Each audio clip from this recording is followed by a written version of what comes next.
Robert Heinlein science fiction రచయితల సిరీస్లో ఈరోజు రాబర్ట్ హైన్లీన్ సైన్స్ ఫిక్షన్ త్రిమూర్తుల్లో ఒకడు. అతని గురించి వివరాలు చెప్తాను. ముందు ఒక వీడియో చూడండి.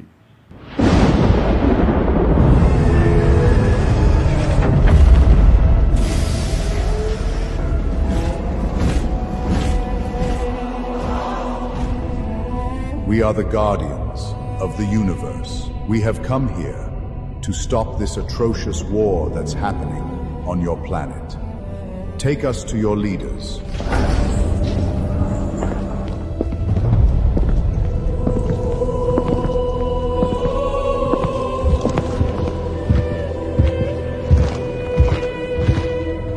You call yourselves civilized, yet you cannot go a single generation without tearing each other apart. The Galactic Council is not pleased with the events unfolding on your world. We will end the war and eliminate your access to all forms of weapons.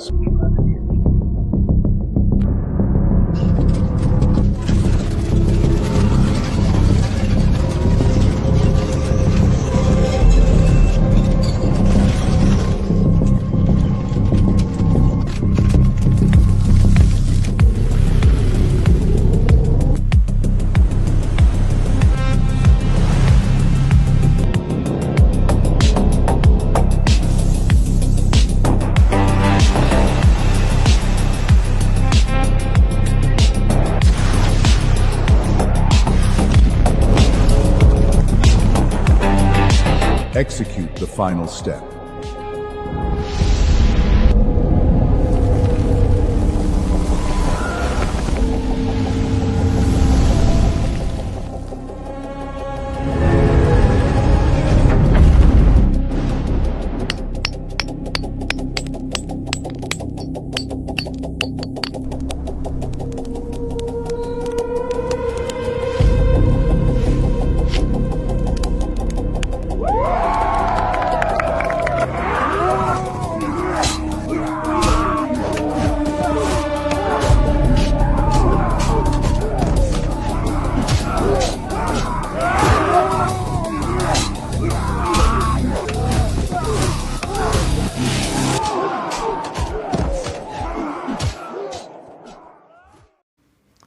నమస్కారం. Science fiction రచయితల సిరీస్లో ఈరోజు Robert Heinlein science fiction రచయితల్లో త్రిమూర్తుల్లో ఒకడుగా పేర్కొనబడినవాడు Robert హైన్లీన్ గురించి కొంత పరిచయం చేస్తాను. ఆయన రచనల గురించి, ఆయన యొక్క సైన్స్ ఫిక్షన్ సాహిత్యపు శైలి గురించి కొద్దిగా వివరిస్తాను. రాబర్ట్ హైన్లీన్ 1907-1988 20వ శతాబ్దపు అత్యంత ప్రభావితమైన సైన్స్ ఫిక్షన్ రచయితల్లో ఒకడు. ఇతను Isaac Asimov, Arthur C Clarke వాళ్ళతో పాటు మూడవ వ్యక్తి రాబర్ట్ హైన్లీన్ సైన్స్ ఫిక్షన్ త్రిమూర్తుల్లో ఒకటిగా పరిగణింపబడతాడు. ఇతని నవలలు సైంటిఫిక్ క్రెడిబిలిటీ అంటే శాస్త్రీయ విశ్వసనీయత, తాత్విక పరిశీలన, ఫిలసాఫికల్ ఎగ్జామినేషన్, తాత్విక పరిశీలన ఉంటుంది. సామాజిక వ్యాఖ్యలు, సోషల్ జడ్జిమెంటు, సోషల్ కామెంటరీ ఉంటుంది. అంటే సైంటిఫిక్గా ఉంటాయి, సమాజానికి పరిశీలన చేస్తాయి. తర్వాత వ్యక్తి యొక్క స్వాతంత్ర్యము, వాటి గురించి కూడా లిబర్టీ, ఉదారవాద వైఖరి కలిగి ఉంటాయి. ఇది ఒక గంభీరమైనటువంటి సైన్స్ ఫిక్షన్ సాహిత్య శైలిగా మారింది. ఈయన జూలై 7, 1907 బట్లర్ అనే పట్టణంలో, మిస్సూరీ రాష్ట్రం, అమెరికాలో పుట్టారు. ఇతను 1929లో యుఎస్ నేవల్ అకాడమీలో చేరాడు. ఉక్లాలో భౌతిక శాస్త్రం, గణితం అభ్యసించాడు. 1934 వరకు నావికా దళంలో పనిచేశాడు. ఆ ఎక్స్పీరియన్స్ ఇతనికి బాగా పనికొచ్చింది. మొట్టమొదటి రచనలు ఎస్టోనింగ్ సైన్స్ ఫిక్షన్ మ్యాగజైన్లో ప్రచురించాడు. ఈయన పత్రికల్లో కథలు ప్రచురించడం మొదలుపెట్టింది 1939లో. ఈయన ప్రధానమైన రచనలు stranger in a strange land 1961, ఇది మతం, లైంగికత, మనస్తత్వ శాస్త్రం, గురించి పరిశీలించిన ఒక సాంస్కృతికమైన మైలురాయి లాంటి నవల. స్టార్షిప్ ట్రూపర్స్ 1959లో. స్టార్షిప్ ట్రూపర్స్ అనే నవల సైనిక సేవ, పౌర బాధ్యత, నైతికతపై ఇది ఒక రకమైన వివాదాస్పద నవల. అంటే గ్రహ సైనికులు వాళ్ళ గురించిన కథలు అనమాట. ఇది సైనిక సేవ కంపల్సరీగా ఉండాలనే అభిప్రాయం రాబర్ట్ హెన్లీకి ఉంది. ఇది వివాదాస్పదమైంది. ప్రతి వ్యక్తి సైన్యంలో చేరాలి, దేశానికి సేవ చేయాలని ఇతని భావాలు ఉండేవి. ఇది ఫాసిజంకి దారి చేస్తుందని కొంతమంది అనుకునేవారు. ఏదైనా స్టార్షిప్ ట్రూపర్సు 1959లో వచ్చింది. ఇది సైనిక సేవ, పౌర బాధ్యతలు, నైతికతపై వివాదాస్పదంగా నిలిచింది. ఇంకొక నవల the moon is a harsh mistress. చంద్రునిపై ఒక కాలనీలో విప్లవం ఉండటం, స్వతంత్ర పాలన చేయటం, ఒక లిబర్టేరియన్ క్లాసిక్, ఉదారవాద నవల అంటారు దీన్ని. మరొక నవల టైమ్ ఎనఫ్ ఫర్ లవ్ 1973లో. అమరత్వం. ఈ నవల్లో ఇమ్మోర్టాలిటీ గురించి రాశారు. ప్రేమ, మానవ లక్ష్యం, హ్యూమన్ గోల్స్ ఏమిటి అనేటువంటి ఫిలసాఫికల్ రిఫ్లెక్షన్స్ ఉంటాయి. ఇతను జూనియల్ ఫిక్షన్ కూడా రాశారు 1947, 1958లో. Have space suit, will travel లాంటివి యువతలు శాస్త్రీయ ఆధారిత సాహసత్వాన్ని ప్రేరణ చేశాయి. హైన్లైన్ల నవలల లక్షణాలు. రాబర్ట్ హైన్లైన్ నవల లక్షణాలు ఏంటి? శాస్త్రీయ విశ్వసనీయత, ఇంజనీరింగ్ నేపథ్యం వల్ల అవి శాస్త్రీయంగా నమ్మదగినవిగా నిలిచాయి. వాటర్ బెడ్లు, మొబైల్ ఫోన్లు, అంతరిక్ష ప్రయాణాలని ముందుగానే ఊహించాడు. 2 తాత్వికత, ఫిలాసాఫికల్ అవుట్లుక్, వ్యక్తిగత స్వేచ్ఛ వర్సెస్ సామాజిక బాధ్యత, ఇండివిజువల్ ముఖ్యమా, సొసైటీ ముఖ్యమా అనేటువంటి వాటి మీద చర్చలు ఉంటాయి. జెండర్ రోల్స్, ఆడ మగ వీళ్ళ యొక్క పాత్రలు అన్నమాట. జెండర్ రోల్స్ ఇవి. లైంగికత, మతం వంటి అంశాలు ఉంటాయి.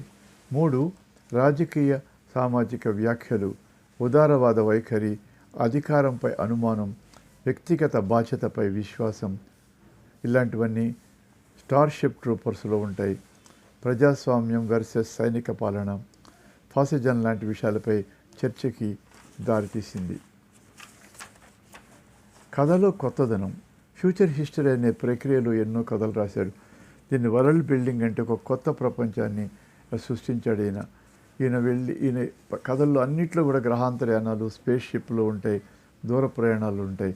బలమైన ఆలోచనాత్మక పాత్రను సృష్టించాడు. లాజరస్ లాంగ్ అనే పాత్ర చాలా ముఖ్యమైనది. సైన్స్ ఫిక్షన్పై ఇతని ప్రభావం.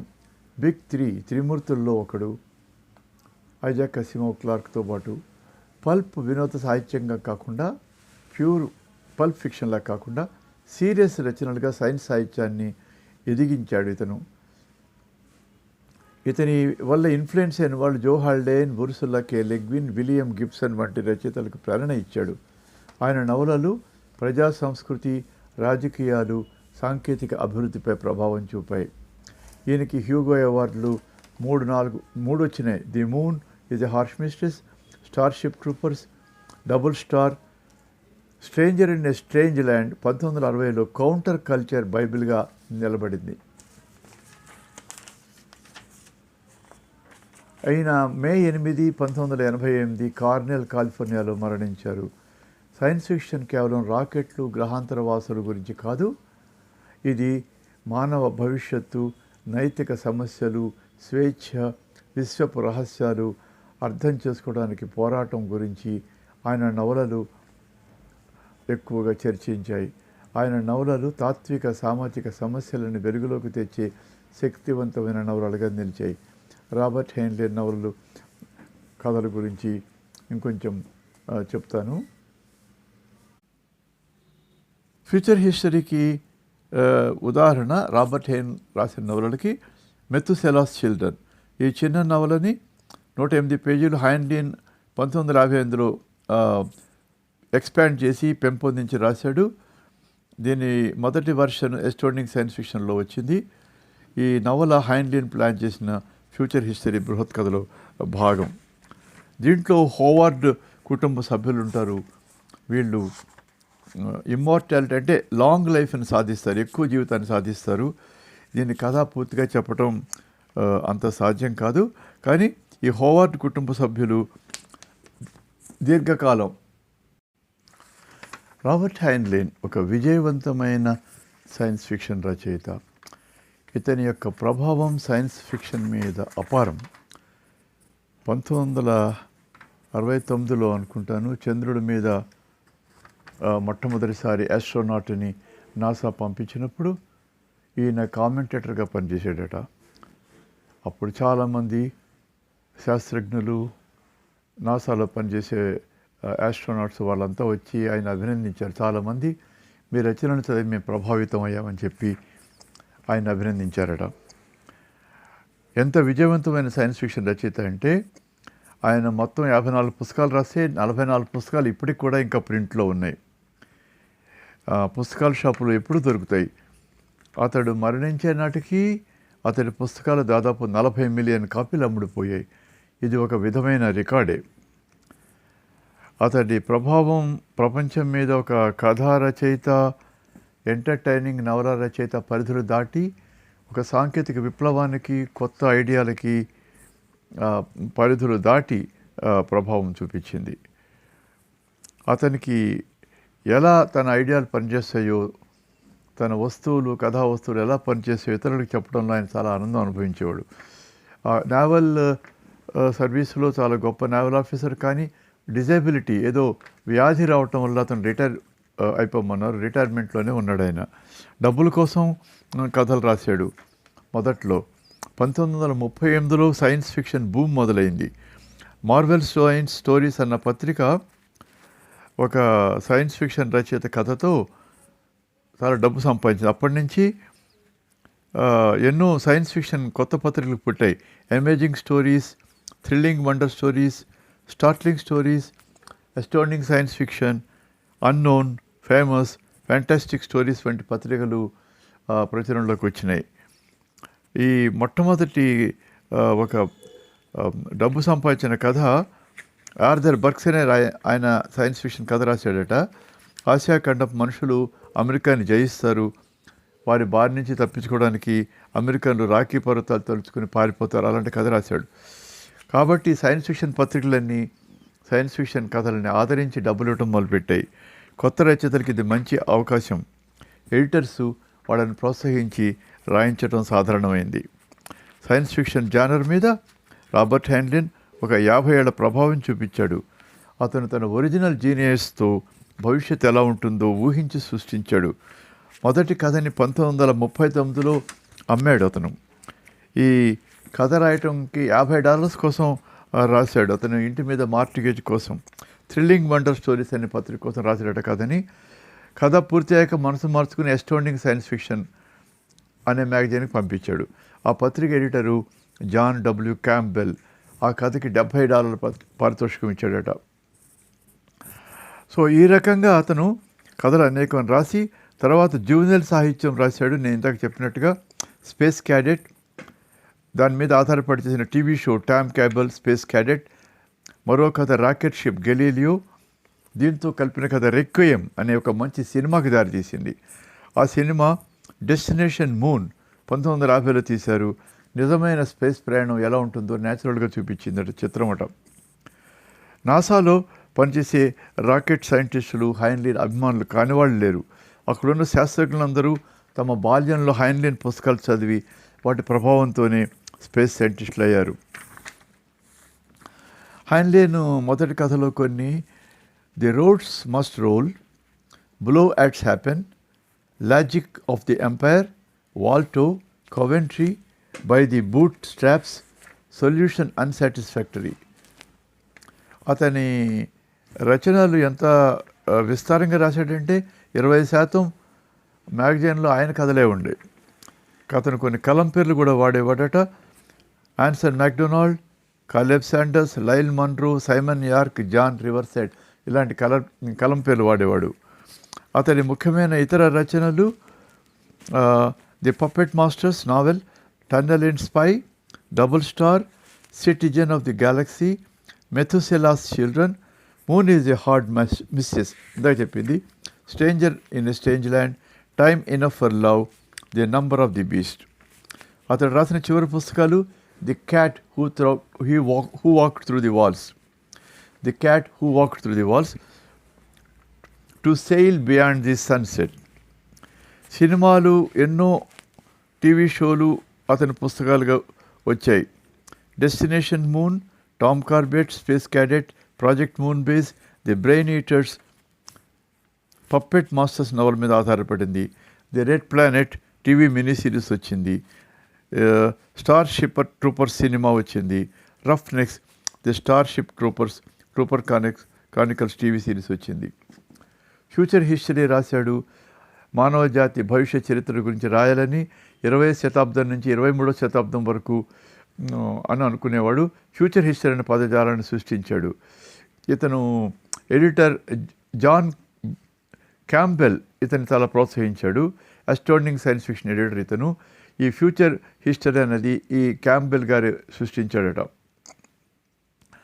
హైన్లేను తన ఫ్యూచర్ హిస్టరీ సిరీస్లో ఎక్కువ భాగాన్ని 1945-50 ప్రాంతాల్లో రాశాడు. 67 వరకు రాసిన కథలన్నింటినీ పెద్ద సంకలనంలో ప్రచురించాడు. దాని పేరు ది పాస్ట్ త్రూ టుమారో. ఈ పుస్తకంలో ఫ్యూచర్ హిస్టరీ తాలూకు చార్ట్ కూడా ఉంది. దాన్ని చూసిన పాఠకులకి హైన్లేన్ మనసులో ఉన్న ఐడియాలు అర్థమవుతాయి. ది ఫ్యూచర్ హిస్టరీ సిరీస్ని Hugo series science fiction series competition పంపాడు. అయితే ఆ కాంపిటీషన్లో అసిమోవ్ ఫౌండేషన్ సిరీస్కి ప్రైజ్ వచ్చింది. దీంట్లో ఈ ఫ్యూచర్ హిస్టరీ సిరీస్లో మనకి తెలిసిన ది ఎడ్గార్ రైస్ బరోస్ అనే మార్షియన్ సిరీసు, తర్వాత the lord of the rings Tolkien series కూడా ఉన్నాయి. ఇవన్నీ కాంపిటీషన్కి వెళ్తే అసిమోవ్ సిరీస్కి ప్రైజ్ వచ్చింది. మన ఫ్యూచర్ హిస్టరీ రాబర్ట్ హైన్లేన్కి ప్రైజ్ రాలేదు. కానీ మిగతా కూడా అంత ఫేమస్ అయినాయి. మనకి బాగా తెలుసు the lord of the rings series Tolkien రాసినది. ఇది కూడా ఫ్యూచర్ హిస్టరీ డెవలప్మెంట్ చేసినదే. ఈ హోవార్డ్ కుటుంబ సభ్యులు లాంజివిటీ సాధించటం, హోవార్డ్ కుటుంబ సభ్యుల పూర్వీకులు ఐరా హోవార్డ్ అని ఉంటాడు. అతడు కాలిఫోర్నియా గోల్డ్ రష్ సమయంలో బాగా డబ్బు సంపాదించి పిల్లలు లేకుండా చిన్న వయసులో చనిపోతాడు. మరణాన్ని జయించాలనే ఆకాంక్షతో ఒక ట్రస్ట్ని స్థాపిస్తాడు. ఆ ట్రస్టులోని డబ్బును ఖర్చు పెట్టడానికి ఒక వీలునామా ప్రకారం ఒక నిబంధన పెడతాడు. దానివల్ల యువతీ యువకులు పెళ్ళిడికి వచ్చిన వాళ్ళు వారి తాతలు, నాన్నమ్మలు, అమ్మమ్మలు ఎక్కువ కాలం బతికిన వారి సంతతిని పెళ్లి చేసుకోవాలని. అలా జరిగితే వారికి ఆర్థికంగా లాభం ఉంది, జీవితకాలం పెరుగుతుంది. 19వ శతాబ్దంలో ప్రారంభమైన ఈ కార్యక్రమం 22వ శతాబ్దానికి వచ్చేసరికి ఈ కుటుంబ సభ్యుల జీవనకాలం 150 ఏళ్ల వరకు పెరిగిపోతుంది. మిగిలిన జనం తక్కువ జీవనకాలంలోనే సహజంగా చనిపోతారు. ఈ రహస్యాన్ని చివరకు అత్యున్నత స్థాయికి ఎదిగిన మానవ సమాజానికి తెలపవలసిన సమయం వస్తుంది. అది కవనెంట్, ఒక ఒప్పందం. సమాజ సభ్యులు, హోవర్డ్ కుటుంబీకులు తమ పూర్వీకులను జాగ్రత్తగా సెలెక్ట్ చేసుకున్న సాధారణ సజ్జ నమ్మరు. సొసైటీలో వాళ్ళు హోవర్డ్ కుటుంబ సభ్యులను బాధిస్తారు, జైల్లో పెడతారు. అప్పుడు ఆ అధికారంలో ఉన్న అడ్మినిస్ట్రేటర్ ఆఫ్ ది ప్లానెట్ ఏం చేస్తాడంటే వాళ్ళకి సహాయం చేసి, వాళ్ళు నిజమే చెప్తున్నారని నమ్మి వాళ్ళకి సహాయం చేసి వేరే స్టార్షిప్ ఒకటి హైజాక్ చేసుకుని, అంటే న్యూ ఫ్రాంటియర్స్ అనే స్టార్షిప్ హైజాక్ చేసుకుని రోదస్సిలోకి పారిపోవాలని వాళ్ళకి సహాయం చేస్తాడు. హోవార్డ్ కుటుంబ సభ్యుడైన ఆండ్రూ జాక్సన్ లిబ్బీ, అతడు ఒక ముఖ్యమైనటువంటి దాదాపు కాంతివేగంతో పయనించే స్టార్ డ్రైవ్ని కనిపెడతాడు.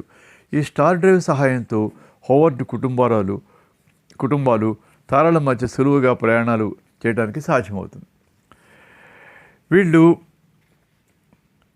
ఈ ప్రయాణికులందరూ కలిసి ఇతర గ్రహాలకు వెళ్తారు. అక్కడ గ్రహాల్లో రకరకాల వ్యక్తులు ఉంటారు. ఒక గ్రహంలో స్నేహపూర్వకంగా ఉన్న మనుషులు కూడా మత్స్యకి చేసిన జంతువులాగా జీవిస్తుంటారు. పెంపుడు జంతువుల స్టేటస్లో అక్కడ ఉండరు.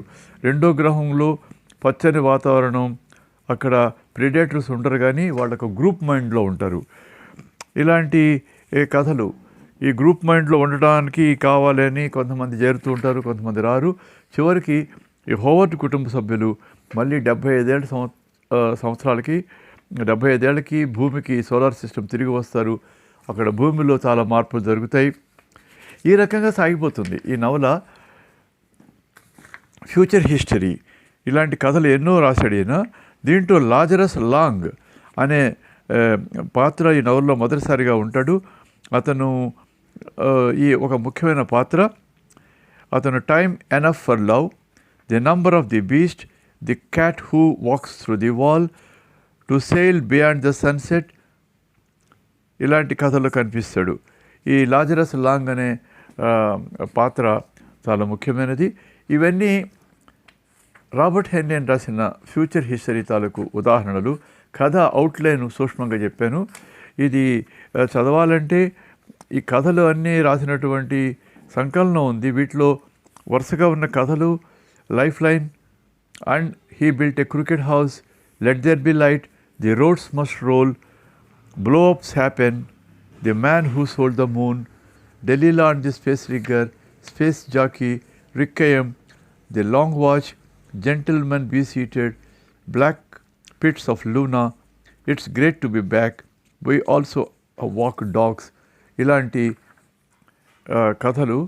తర్వాత ఇవన్నీ ఈ సంకలనంలో ఉన్నాయి ఫ్యూచర్ హిస్టరీ ఈ సిరీస్లో.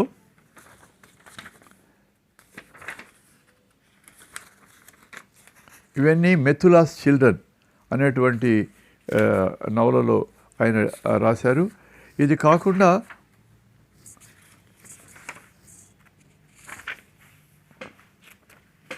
ఇతర నవలలు ఎన్నో ఆయన రాశాడు. దీంట్లో వ్యాన్గార్డ్ రోదసీ నౌక గురించి వర్ణించేది చాలా బాగుంటుంది. ఈ వ్యాన్గార్డ్ రోదసీ నౌక చాలా పెద్దది. దీనిలో తరతరాల జీవులు జీవిస్తూ పయనించడానికి కావాల్సిన సౌకర్యాలు ఉన్నాయి. ఇవి అంతర్గ్రహ అంతర్నక్షత్ర మండల ప్రయాణాలకి, అతి దూర ప్రయాణాలకి మనకు వస్తాయి. దాని గమ్యం మొదట ప్రాక్సిమా సెంటరీ నక్షత్రం.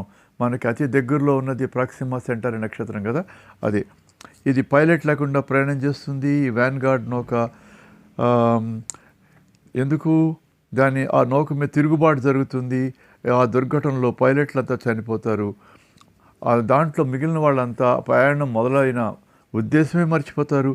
ఆ నౌక ప్రయాణంలోని కీలక అంశాల వారికి తెలియవు. అలా టెక్నాలజీని మర్చిపోయిన ప్రయాణికులు టెక్నాలజీ రాకముందు ఉండే మానసిక స్థితికి దిగజారిపోయారు. వాళ్ళలో మూఢనమ్మకాలు ప్రబలిపోయాయి. విద్య అన్న పదానికి అర్థం వాళ్ళు తెలియదు. అతి ప్రాచీనమైన వ్యవసాయం చేసుకుంటూ బతుకుతూ ఉంటారు. తిరుగుబాటుదారులు షిప్ పైభాగంలో నివసిస్తుంటారు. వీరిని మ్యూటీలు అంటారు. అంటే మ్యూటినీలో పాల్గొన్న వాళ్ళని, అంటే విప్లవంలో పాల్గొన్న వాళ్ళని, లేదా మ్యూటేషన్స్ జన్యు మార్పులు వచ్చిన వాళ్ళని. ఈ రకంగా కథలు ఉంటాయి. ఇలాంటి ఐడియాలు ఆయన 1940, 50, 60లో రాశాడంటే అది అద్భుతం అన్నమాట. ఈ రకమైన కథల గురించి రాబర్ట్ హెన్రీన్ ప్రపంచంలో సర్వసాధారణంగా ఉంటాయి. ఈయన ప్రపంచంలో స్పేస్ ప్రయాణాలు అత్యంత సాధారణం. చంద్రగ్రహం మరో టూరిస్ట్ డెస్టినేషన్లా ఉంటుంది. బోర్డింగ్ స్కూల్లో చదివే పిల్లలకి క్లాస్మేట్స్గా ఇతర గ్రహాల పిల్లలు ఉంటారు, ఇతర గ్రహవాసులు ఉంటారు. మానవులు, అన్యజీవులు సఖ్యతో జీవిస్తూ ఉంటారు. మనం టీనేజర్స్ అయి ఉంటే, చదివి ఉంటే ఈ పుస్తకాలు మన బ్రెయిన్లో ఈ జ్ఞాపకాలు మిగిలిపోతాయి. ఇవి ప్రపంచాన్ని దృక్పథాన్ని మార్చేసి మనని చాలా ప్రభావితం చేస్తాయి. ఈ ఫ్యూచర్ హిస్టరీ సిరీస్ వల్లనే రాబర్ట్ హైన్లేను ప్రపంచంలో చాలా ప్రసిద్ధి చెందాడు. అసిమోవ్ రోబోట్ కథలతో, రోబోటిక్ న్యాయాలతో సైన్స్ ఫిక్షన్కి అద్భుతంగా మిళితం చేసి సైన్స్ ఫిక్షన్ రంగంలో ఒక డిసిప్లిను, నిర్దిష్టత తెచ్చి అది ఎలా నడవాలో అనే పదాన్ని నిర్దేశం చేస్తే, రాబర్ట్ హెన్లీను ఇలాంటి కొత్త ఊహలతో, అంటే ఫ్యూచర్ హిస్టరీ లాంటి ఊహలు, గ్రహాంతర ప్రయాణాలు, ఇమ్మోర్టాలిటీ అంటే జీవితాంతం మరణం లేకుండా నివసించటం, ఇలాంటి టెక్నాలజీలో వచ్చే విప్లవాలు వీటి గురించి ఈయన కాన్సన్ట్రేట్ చేశాడు. ఇది ఈ రకంగా ఆయన రాబర్ట్ హెయిన్లేన్ సైన్స్ ఫిక్షన్ త్రిమూర్తుల్లో ఒకటిగా మిగిలిపోయాడు. సో ఈరోజు సైన్స్ ఫిక్షన్లోని రాబర్ట్ హెయిన్లేన్ యొక్క జీవిత చరిత్ర, ఆయన రాసిన పుస్తకాల కొన్ని లక్షణాలు నాకు అర్థమైనంత మేరకు, నేను వివిధ రకాల పుస్తకాల్లోంచి సేకరించిన మేరకు సాధ్యమైనంత క్లుప్తంగా వివరించాను. ఇవి అర్థం చేసుకోవాలంటే ఎవరికి వాళ్ళు ఈ సైన్స్ ఫిక్షన్ రచనలని, రాబర్ట్ హెయిన్లేన్ రచనలని, ముఖ్యంగా Methuselah's children, stranger in the strange land, ఇలాంటివన్నీ చదివి ఆనందించాల్సిందే. సైన్స్ ఫిక్షన్ రచయితల సిరీస్ రాబర్ట్ హెయిన్లేన్ గురించి విన్నారు. మరొకసారి మరొక సైన్స్ ఫిక్షన్ రచయిత గురించి కలుసుకుందాం. నా పేరు డాక్టర్ మధు చిత్తూరు. నమస్తే.